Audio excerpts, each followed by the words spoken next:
o programa começou e o Luiz precisa dar aquela visitada básica dele antes de iniciar o trabalho no Troca. E a gente iniciou citando que o primeiro tempo foi muito ruim, que a gente assistiu aqui com vocês e principalmente com os comentários do Lédio, que ganhou um pouco de ânimo no segundo tempo, mas também abaixo tecnicamente para um clássico, né, Luiz? Lédio? Verdade, Roger. O primeiro tempo foi bem mais ou menos. Para você ter uma ideia, e eu acho que eu estou sendo legal com o bem mais ou menos, para você ter uma ideia, toda transmissão tem edição de melhores momentos no intervalo de jogo. Vamos trazer agora os melhores momentos do primeiro tempo. A nossa edição de melhores momentos no primeiro tempo, com replays, teve pouco mais de 40 segundos. Então o primeiro tempo foi muito ruim. Eu acho que o segundo também, eu concordo com o Roger. O jogo abriu um pouco mais, mas eu não quero ser pessimista, eu não quero ficar ranheta, rabugento, mais do que eu já sou. Mas é difícil você ver um jogo bom atualmente no futebol carioca, cara. No futebol brasileiro em geral, mas no futebol carioca, então, os ruins parece que caem todos legais, por aqui. Não, né? Muito ruins, muito travados, os jogos pobres tecnicamente, os times não conseguem transformar as partidas em qualquer mudança tática. Tá difícil de você fazer um comentário um pouco mais positivo, um pouco mais esperançoso sobre o que você vê em campo. Mas aí no reflexo, puxando isso pro futebol brasileiro, o Flamengo hoje é o 7º, o Vasco é o 8º. Pois é. Estão brigando por vaga na Libertadores. Por isso que eu vivo dizendo lá no Seleção Sport TV do nosso amigo Marcelo Barreto. É muita vaga para pouco time de qualidade. Então, muita vaga para pouco time de qualidade. De dois times que estão na ponta de cima da tabela. E esses caras aí são os caras que querem Libertadores no ano que vem. Marcelo, Rafa e Lédio. Quando o Lédio cita, temos muito poucos jogos bons no Campeonato Carioca, entre os times cariocas e no Campeonato Brasileiro. Não seria mais obrigação do Flamengo proporcionar um jogo melhor tecnicamente? Porque o Vasco tem suas limitações. E o Flamengo, com um elenco recheado de bons jogadores, não consegue proporcionar... Caros, né, Roger? Hein? Caros. Bons e caros. Lógico. Seria, concordo. Eu acho que mais uma vez o Flamengo não fez uma partida intensa, que ele controlasse o jogo o tempo inteiro, pressionasse o Vasco o tempo inteiro. Melhorou nos 20 minutos finais. Aí sim o Flamengo exerceu uma pressão um pouco mais forte, criou as melhores chances, impediu o Vasco de sair nos contra-ataques. Mas foram 20 minutos, 20 minutos. Eu acho que o Flamengo hoje não fez um grande jogo, foi melhor que o Vasco, principalmente no segundo tempo, pelo que fez na reta final do segundo tempo. E no Fla-Flu venceu o jogo também, mas tenho certeza que também ficou devendo. Não foi um time que empolgasse o seu torcedor em nenhum momento. Ficou devendo. Contra o São Paulo, muito mais. E o Vasco é o que você disse, Roger. O Vasco é um time que se organizou com o Zé Ricardo, melhorou a sua parte defensiva, embora hoje eu acho que tenha marcado mal, principalmente pelos lados. Mas não tomou gol, né? Pelo lado do Ramon. Mas se você olhar o copo cheio, vamos tentar, eu tenho uma dificuldade sempre de olhar copo cheio. O Vasco jogou hoje seu terceiro clássico no retorno, não tomou gol nenhum. Venceu o Botafogo por 1-0, venceu o Fluminense por 1-0 e empatou com o Flamengo por 0-0. Agora, já que o Lédio gosta do lado do copo vazio, olhando o copo vazio, o Vasco também não faz gol. O Vasco não faz gol há 3 jogos. Há 3 jogos. Vitória sobre o Atlético Goianiense, gol contra. Empate contra o Curitiba, gol contra. E hoje foi Oxo, né? 0-0. Não apareceu ninguém para fazer o gol contra, então ficou. Diga, Rafa. Né? Eu ia falar sobre... É isso aí. E quase que tem um gol contra, hein, Barreto? Quase que é gol contra do Juan. A maldade da semana é que era melhor tirar o Pará, porque o Vasco só faz gol contra. Para se precaver. É melhor não ter o Pará em campo. É uma maldade, né? Que maldade, uma maldade. Mas o Pará só faz contra o Fluminense. Contra o Vasco quase saiu contra no desvio, mas o Pará não tem a ver com isso. Não, pelo Santos ele fez contra o Flamengo.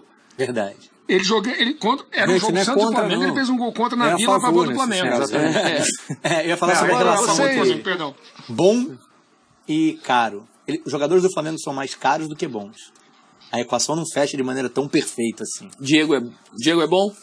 Mas Everton Ribeiro é bom. Esse você consegue. Que você consegue colocar. O Diego é bom. Para nossa realidade, sim. Eu quero dizer o seguinte: você não tem uma distância entre a folha do Flamengo e a folha do Vasco.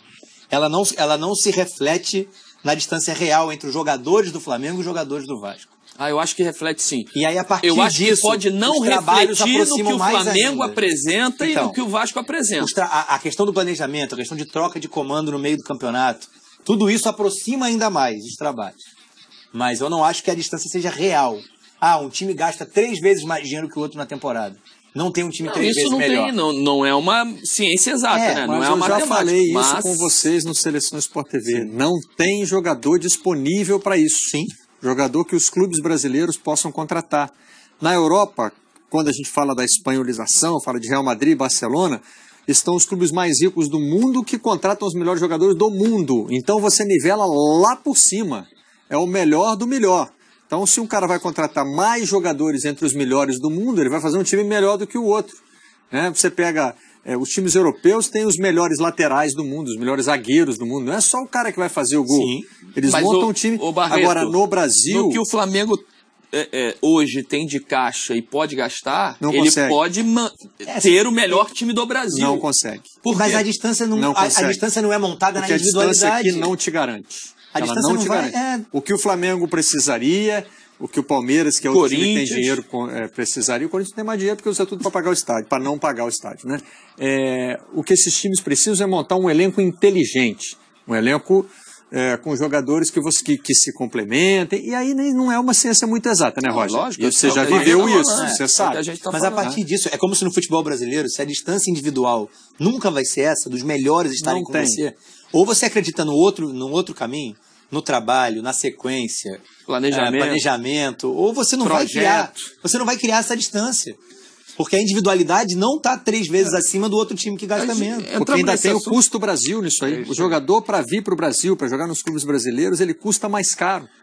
O jogador brasileiro, ele é mais barato para um clube europeu do que é para um clube brasileiro. Sim. Porque você tem que convencer o cara a voltar ao Brasil. O Flamengo, quando vai buscar o Everton Ribeiro, ele manda uma embaixada para o Oriente Médio. O Rodrigo Caetano fica morando lá. Ele acampa. Eu fiquei imaginando uma tenda de beduíno, assim, no deserto, né? E ele lá, acampado, né? Esperando ser nosso Barreto hoje. Ribeiro. É assim que você está. Não estou debochando do Rodrigo com isso, não, tá? Estou dizendo que assim, é isso que você precisa, que um brasileiro precisa fazer para buscar o cara. Mas eu ainda continuo achando que o Flamengo deveria jogar mais bola do que joga, do que apresenta, independentemente do que a gente tem discutido aqui. Vai, Lédio. Por eu achar isso também, eu vou concordar com o Rafa. Eu acho que os elencos do Palmeiras e do Flamengo provam exatamente isso. Quando o Palmeiras foi coletivo, com o elenco bom que ele tinha... Ano passado? Ele brilhou ano passado. Quando ele resolveu ser mais individual, menos coletivo, com todos os problemas que ele teve, ele não conseguiu. E o Flamengo tem um grande elenco, mas ele não consegue ser coletivo. E aí, é o que o Rafa repete sempre, ele tem uma certa razão. O coletivo está levando vantagem sobre o individual, porque a gente não tem jogadores, tem jogadores bons, mas não são tão jogadores que vão fazer tanta diferença como fazem no futebol europeu, no Barcelona, no Real Madrid, nos clubes ingleses. Então aqui você tem que olhar mais para o coletivo, por mais que o seu elenco seja recheado. Então, o elenco do Flamengo, principalmente, o elenco do Flamengo, agora, o Barreto não levantou... é que não seja bom, ele é bom, mas o coletivo não é bom. O Barreto levantou uma tese, antes da tenda de Beduíno, o Barreto levantou uma tese que me deu a sensação, não sei se o Barreto quis afirmar isso, que a montagem do elenco do Flamengo não foi bem feita. O Flamengo tem 6 estrangeiros, tem Dario Conca, por exemplo, que não joga. Acho que tem defeitos, Luiz, acho que tem defeitos. Tem defeitos. Mas eu não quero só criticar a montagem de elenco do Flamengo, não. O que eu estou querendo dizer é que é difícil aplicar esse dinheiro que alguns clubes brasileiros estão conseguindo. Ele não te garante uma supremacia sobre os outros, como garante o dinheiro de um clube europeu. Barreto diria que gasta muito e gasta mal? Não, gasta dentro do possível. Porque não tem, né? Isso. É que os jogadores... Se não tem, não gasta. Porque não tem, mas a pressão pede para ter, né, Barreto? Que estão à disposição, eles não te dão a diferença. Tem dedinho aqui, hein? Que um clube europeu consegue. Tem gente chamando?